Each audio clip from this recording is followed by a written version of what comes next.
Des pick-up de l'armée malienne, suivis par une colonne de blindés français. Nous sommes dans le centre du Mali, à quelques dizaines de kilomètres du Burkina Faso et du Niger. Une zone transfrontalière instable, devenue un carrefour pour les djihadistes et les groupes armés. Ces militaires sont en mission de reconnaissance. Ils font partie de la première opération du G5 Sahel, une coalition regroupant le Mali, le Niger, la Mauritanie, le Burkina Faso et le Tchad, et sont épaulés par leurs 4000 partenaires français de l'opération Barkhane. Il y a des échanges, il y a la bonne collaboration, mais ils sont là en appui. La mission première, c'est pour nous. La mission première, c'est pour nous. Donc c'est nous qui faisons la mission d'abord. Maintenant, et ils sont là en appui.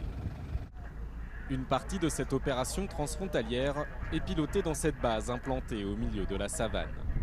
Les militaires français de l'opération Barkhane fournissent un soutien crucial à leurs partenaires africains, à grand renfort d'avions de chasse, d'hélicoptères et d'artillerie.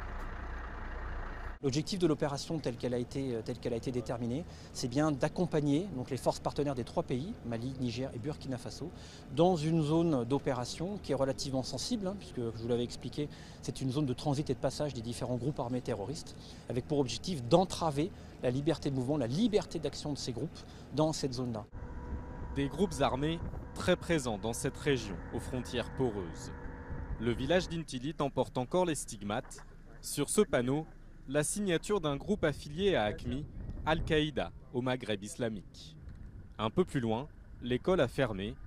Dans cette salle de classe, la date des derniers examens, juin 2017.